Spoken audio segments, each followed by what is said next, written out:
விருதுநகர் மாவட்டம் கிருஷ்ணன் கோவிலில் கல்வி பணியில் கடந்த 34 ஆண்டுகளாக சிறப்பாக சேவையாற்றி வரும் VPMM கல்வி நிறுவனங்கள், கலை மற்றும் அறிவியல் கல்லூரி, பொறியியல் கல்லூரி, நர்சிங் கல்லூரி, கல்வியியல் கல்லூரி உள்ளிட்ட பல்வேறு கல்வி நிறுவனங்கள் ஒரே வளாகத்தில் சாதிவாரி மக்கள் தொகை கணக்கெடுப்பு முறையில் மாற்றம் செய்ய கோரி மத்திய அரசுக்கு அழுத்தம் தர வேண்டும் என பாமக தலைவர் மருத்துவர் அன்புமணி தெரிவித்துள்ளார்.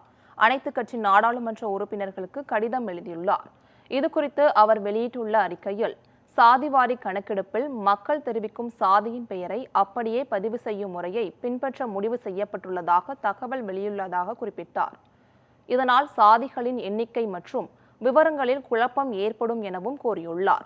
கடந்த 2011ஆம் ஆண்டு சமூக பொருளாதார சாதிவார கணக்கெடுப்பிலும் இதே நடைமுறை பின்பற்றப்பட்டதால் நாடு முழுவதும் 46,70,000 சாதிகள் இருப்பதாக கணக்கிடப்பட்டதாகவும், இதனால் அந்த தரவுகள் சமூக நீதிக்காக பயன்படுத்த முடியாத நிலை ஏற்பட்டதாகவும் அவர் குறிப்பிட்டுள்ளார். வரும் செப்டம்பர் முதல் தொடங்கவுள்ள கணக்கெடுப்பு துல்லியமாக நடைபெற அனைத்து கட்சி எம்பிக்களுக்கும் மத்திய அரசுக்கு அழுத்தம் தர வேண்டும் என கேட்டுக் கொண்டுள்ளார்.